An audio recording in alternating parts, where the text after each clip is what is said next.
Self-sabotage is not the problem. It is the solution to a deeper problem. Hi, everyone. Welcome back to another episode of the Mind Engineer community. Here, Tommy Walker, the Mind Engineer, and I'm sharing insight and tools to help you guys start making changes in your life. So the first thing we need to understand is, how the mind works. As I always say, and I always come back to this, is why is it that we're doing the things that we're doing? Instead of just trying to change what bothers us, the idea is to be able to start understanding the different behaviors, why we're doing what we're doing, instead of beating ourselves up because of what we're doing. So if you're watching, I want to invite you to write hashtag live below. Let us know if you're here, or hashtag replay if you're watching replay. Thank you if you do that. That will be awesome. It just allows us to see you there, and the algorithm also shows this to more people, and that's kind of the idea, yes, to help more people out there. So if you think somebody could benefit from this and you want to share, that will be awesome. Thank you very much. So let's talk about self-sabotage today. What's going on with self-sabotage? According to a lot of people, self-sabotage is, the mind trying to, screw me up, get me stuck, get in the way of what I'm trying to do, things like that, right? And it's not really the entire truth what they're saying.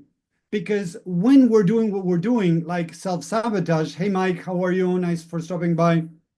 Self-sabotage is normally the byproduct of something deeper. As I was saying here in the title of this, self-sabotage is not the problem. What does that mean? Look how the mind works. When we have negative narratives like I'm not good enough, I'm inadequate, I'm a failure, whatever that is pain for the mind. The mind doesn't want to confirm that I'm not good enough, that I'm not valued, that I'm not worthy, that there's something wrong with me. So it's going to put in place behaviors to try to protect me from the pain. That's how it works. It wants to protect me from pain. So in this case, if I quote unquote confirm that I'm not good enough, that is painful. So the mind knows that and is going to try to protect you. So what can it do to try to protect you? So imagine that you want to change jobs, right? And you find yourself procrastinating in sending resumes out and sitting down and you doing your resume, sending it out, whatever that is, right?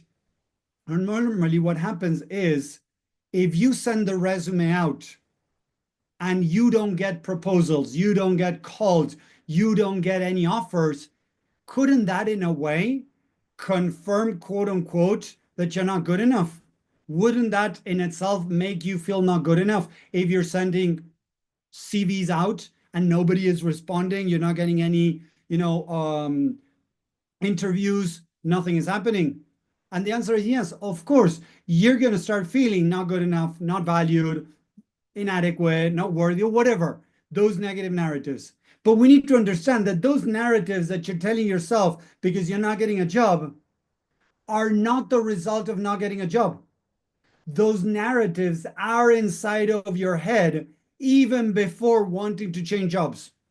The thing is, you have found ways to try to numb it, protect yourself, not try to repress it, ignore it. Could be by trying to achieve things on the outside.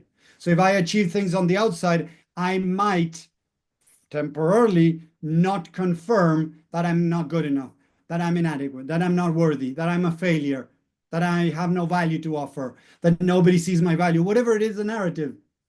So when we start understanding that the narratives are already there and that I'm doing things to try to numb the pain or protect myself from confirming that pain, self-sabotage makes total sense. Because look, if I send the resumes out and I don't get any calls, I'm going to feel like crap. So man says, I know that Tommy's going to feel like crap if he sends resumes out, so I'm going to protect him. I'm going to protect him by finding excuses not to do the resumes, not to send them out, or whatever that is. Oh, I'm going to wait to get together with this guy over here that he works in human resources and is going to help me with my resume. Oh, I'm going to wait for blah to happen before I sit down and do my resume. Or you just don't do it. You go watch TV, you go do something different, but you're not doing what you need to do.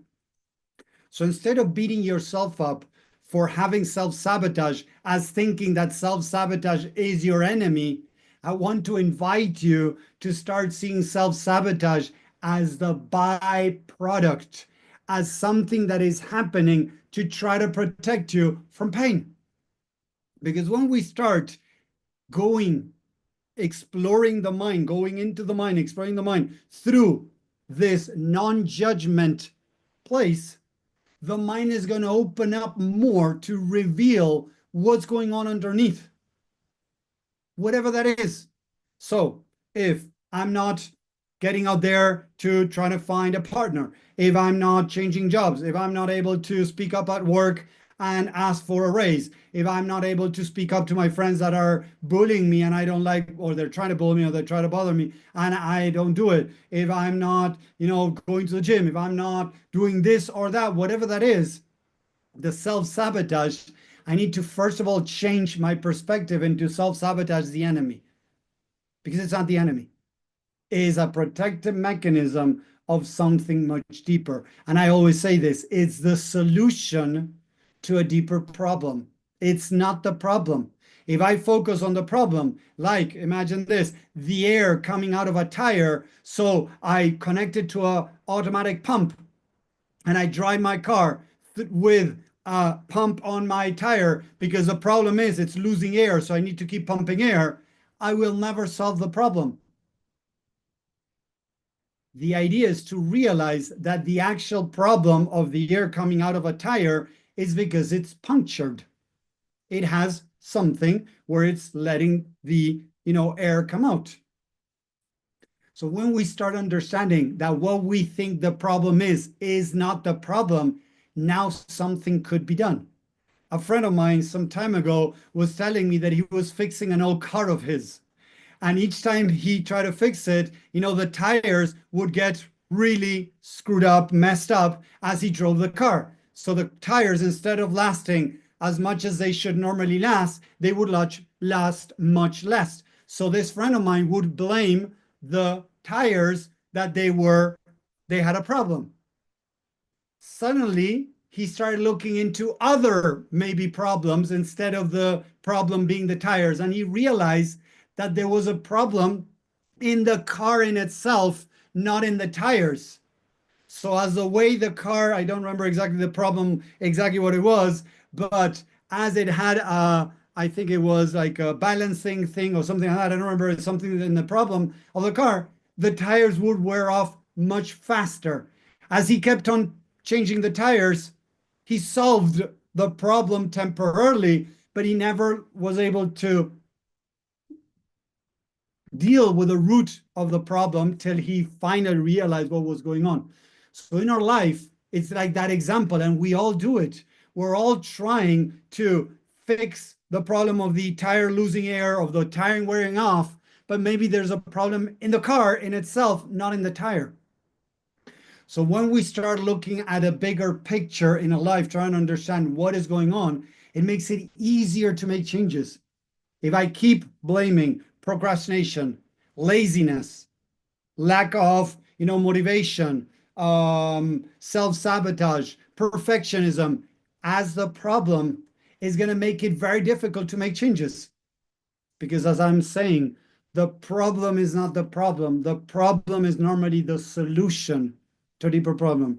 Remember that the mind is not the enemy. It's trying to protect you. So it's going to create behaviors to protect you.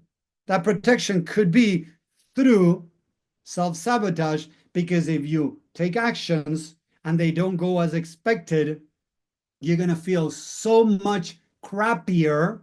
Listen to this. You're going to feel much worse than if you don't take action. Yes, most people don't take action because if they take action and it doesn't go as expected, they're going to feel even worse than staying stuck where they are. So if you're stuck in any area of your life. And you could be, I have worked with people that were very successful in different areas, but in some areas they were struggling. The idea is to understand, okay, what is going on here? Why is it that I'm having relationship problems? I'm not being able to communicate with my kids. I'm not being able to communicate with my partner. I'm not being able to whatever, because it might not affect every aspect of your life. I have worked with people that are very successful in their career, in their business, but in their family, in their relationships, not so much. Or they have a good marriage, but they're struggling with their professional, with their business, or people that they're struggling in many areas of their life. Each person is unique. But as we start understanding how the mind works and we stop beating ourselves up because of the behaviors that we're having, and we start seeing them as the door to enter into the subconscious mind, the door to start exploring the mind, it's going to make it easier to start making changes. Because you're not going to get rid of self-sabotage by beating yourself up, because I'm pretty sure that you tried it before, whether it was procrastination, self-sabotage, perfectionism, people-pleasing, any behavior that you called negative, toxic, unhealthy, and you try to changing it through kicking yourself in the butt, through judgment and criticism, through rejection, it hasn't worked. And I'm pretty sure that most people have tried it, and for most people, it hasn't worked. So what I'm trying to bring is a different way. A different way is through unconditional love, understanding, loving, and accepting that the behavior that you're having is the result of pain. Like smoking, it could be a result of numbing the pain. So when I'm having pain, I might resort to smoking to try to numb the pain. It could be drinking. It could be eating. It could be doing exercise. The other day I was talking to a guy that he loved doing exercise. He had many problems at home. Each time he leaves the house to go run, he feels much better. But lately, going out to run or even running was more and more dreading each time, and he felt even worse and worse. You know why? Because he was using running to numb the pain. And eventually the pain is growing so big that not even running cuts the deal. Not even running is able to remove the pain because he's not dealing with it. It's like having a headache because I have a tumor in my head, and the only thing that I'm doing is I'm taking, pills, popping pills inside of me, ibuprofen, whatever, aspirin, or whatever medication to stop the pain. Yeah, maybe I feel less pain because those things act upon the pain, receptors, but it's not really actually dealing with the problem. Eventually, the pain meds are not going to work anymore. And that's what most people go through. Unfortunately, they go through emotional pain, they numb it, they numb it, they numb it, and numb it till suddenly the emotional pain turns into physical pain, even showing up as diseases. Once I was working with a woman, I have said this story, I'm going to say it again, that she had vitiligo when the color of the skin starts fading away. And what can it be connected with the emotions and the mental things is that it was related with a person that doesn't want to be seen. And when she was a little girl, she experienced many traumatic moments that she was trying to hide from. So as she didn't deal with the things in her mind, it started showing up in her body. And I've seen a lot of people that have experienced physical things that even the doctors could not explain or couldn't deal with, right?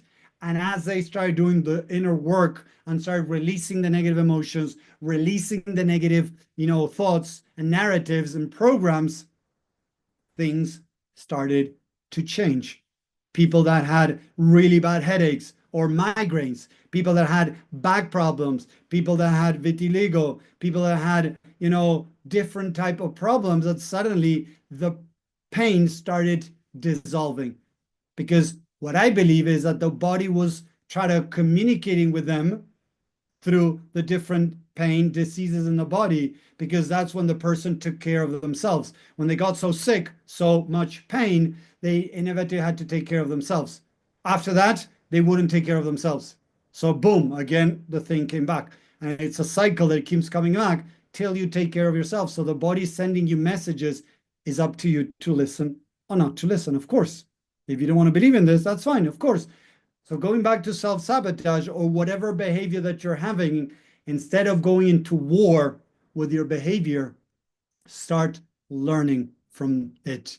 Start coming with an open mind, open heart to be able to explore the mind, explore what's going on beneath the behavior, understand the emotions that are stuck in there, why they're there, and then what are the narratives? How does this make me feel about myself that is creating? Remember, belief, narrative, program creates emotions.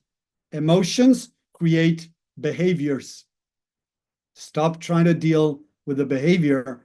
Let's go deeper to identify the narratives, the programs that are creating the cascade of problems. Thank you very much. If you're watching, I really appreciate that. Again, hashtag live if you're watching live. Type hashtag replay if you're watching replay for the people that are joining now. If you're following me in social media, if you want to know more about how to start reprogramming the mind in a much more effective way, please reach out. I have some trainings I can share with you that can help you start making changes. So thank you very much for watching. I hope you enjoy this, and I'll see you next time. Take care. Bye, everyone. Have a great day.